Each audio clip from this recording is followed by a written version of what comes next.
Hello, my name is PJ Capozzi, Superintendent of Schools for Oregon 220, and I am here to present the fiscal year 26 budget to the community and to the Board of Education. In order to understand and I think to be fully invested in the budget, you need to know more than just the line by line items. You need to understand how we get money in, why we expend things out, and how we do that in a comparative fashion. So I will go through the 5 key areas that you see in front of you and try to explain that as thoroughly as possible. The first thing that most superintendents, I feel like, choose not to discuss is that there's an inherent core tension in the budget. Our desire is to perform at an elite level, and we've talked a lot in Oregon about increasing pride. We're trying to do that in a variety of ways, but what we believe is that pride follows performance. The tension is for us to perform at the highest level, for us to have the advantages or the opportunities that lots of other schools have, for us to have great facilities. All of that costs money. So there's this tension between being fiscally responsible and trying to keep the tax rate as low as possible, and the fight between how do we do that and still perform at this elite level. And so there's always going to be an inherent core tension in a school budget, because the primary source of revenue that we receive are from our friends and neighbors and the people that we tax in our community. And so inherently for the superintendent and for the Board of Education, there will always be this tension. I just think it's appropriate to call that out. So for revenue, there's really 2 primary sources. Everything else is largely auxiliary. Not that it doesn't matter and everything adds up, but our 2 core sources are state funding, which in Illinois we call evidence-based funding, and local property tax. Just a couple of things to clear up some misnomers. State funding does not follow performance. So we cannot increase our funding by performing well. In fact, you only increase your funding by performing poorly, because the state throws money at you to improve.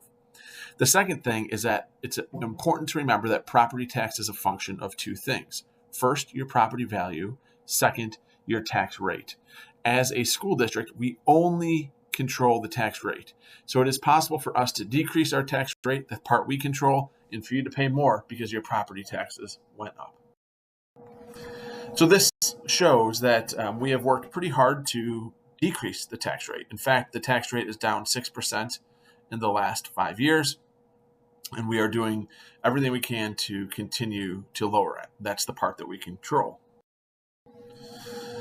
Next is that when we look at the money that we receive from local property tax, which again is our primary source of revenue, the secondary source of revenue is the state funding or evidence-based funding.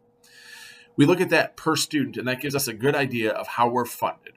So we typically compare ourselves to the schools in the county. There are small elementary districts I did not include because they're not really peer-to-peer. And for sake of this, I have combined all of the data and extrapolated it out per student, combining both the Rochelle Elementary and the Rochelle High School districts. When you do that, you can see that per pupil, we are funded at the lowest rate in the county. So revenue, just relevant details. Our tax revenue increased by 8.7% this year. Our EAV is exploding in the area, which is great in terms of your property being worth more, but also impacts your taxes. Our state funding increased by 4.6% this year, which was its largest increase in about 4 or 5%. Federal dollars, which is kind of the third part of that, which is a very small part, are either stagnant, some of them might not flow through, or just very consistent without really any increase. And it's also important to note when we look at our budget for this year, we are expecting a $500,000 payment, which is a reimbursement for a grant. So we've already expended the money, and we are anticipating receiving that money back from the federal government this year. So that's revenue. Expenditures. There's 2 ways I like to talk about this: is controlled and influenced. We control our staffing levels. We control our administrative pay. We control the type of bargaining agreements or contracts that we enter into with our unions. There are things that we influence, which means that we have the ability to shop these things, but we don't control such as insurance increases. We have several different types of insurance, from health to workman's comp to property and casualty, gas, electric, fuel, all kinds of other expenses that any business or household occurs. When we do a study, and almost everything else I'm showing you is very available by publicly produced data, either from the county or the state, as we compare things. In doing a comparison of our local peers, the one area we overspend, so people always ask, do we have a spending problem? The one area we overspend would be our benefits. So we have very good benefits. It's an attractor to retain and recruit high quality employees. But what we spend on health benefits is the only area that we over-index. Additionally, that is not something that I or the board can arbitrarily change. Those are things that have been negotiated into contracts with our collective bargaining units. So the way the state figures this is that they look at everything that influences the instructional expenditure per pupil, i.e. PP. What you see here is where we are at compared to the state average. So we spend less than 75% of the state average to educate our kids. You can also see in the red graph here what percentage increase since 2018. So since 2018, the economy's been in a healthy spot. Tons of money flowed in with COVID, and expenditures have increased significantly.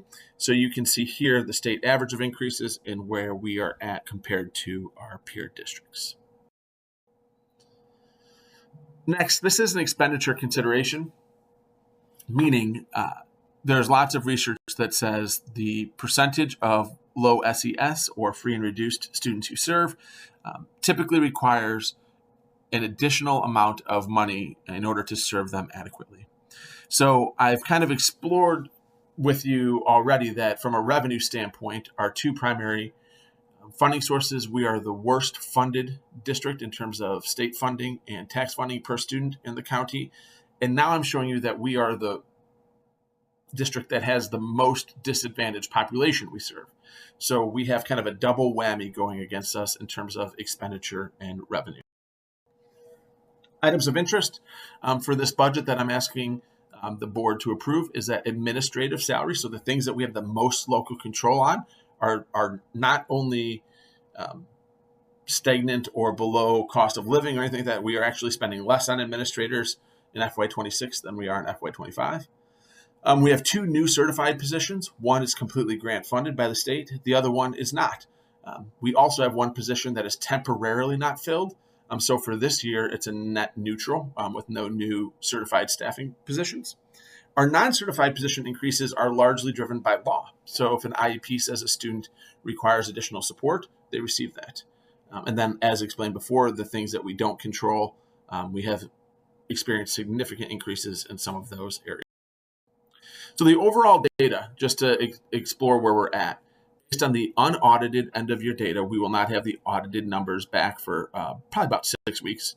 Our starting balance at the beginning of this year is $14,824,000, and our operating reserve, which is what board policy dictates as a measure of financial health, is 59%.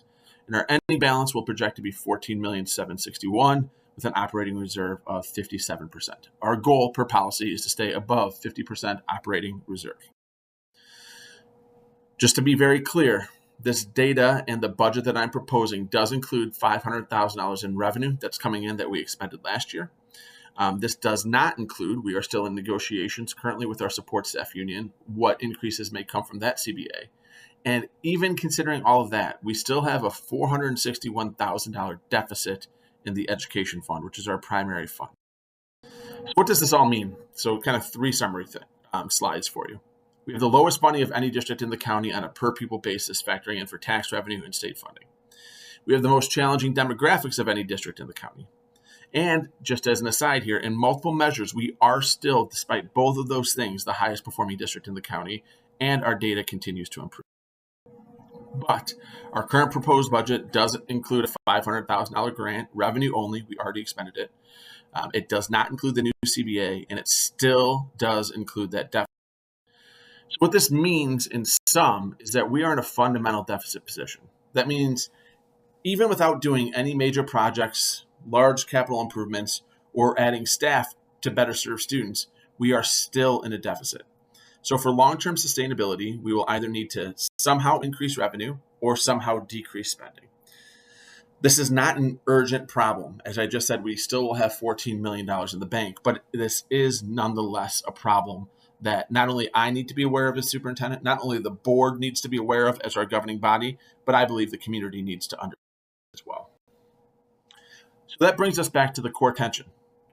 We want to continue to perform not only at the level we are currently performing at, but we want to continue to increase our performance. It is difficult to increase performance when we need to spend money in order to do so in cases we are in a position where we already are in a deficit. So increasing revenue, the only way we can bring additional dollars in is for me to continue to go out and try to find competitive grants. We've been really successful in the last year. We found over $1 million in grants that we had not received before. So we are trying our best at that. But sometimes that means that in the long term, we're either going to have to cut spending or increase revenue, which typically comes via increasing the tax rate. So that is the core tension that funds and comes through every budget that's going to be in front of us. So just to summarize that, in the future, so not now, but in the future, some decisions going to have to be made. We already have the largest class sizes in the area when we're looking at our littlest kids. We already have less electives in the area when we're looking at what we provide to our high school kids. And so do we want that? Do we want less technology? Or do we consider the impact of what it might look like to increase revenue at some point? Again, thank you very much for taking the time to listen to this. I'm happy to answer any questions that anyone may have. If they'd like to email or call me. Thank you very much and make it a great day.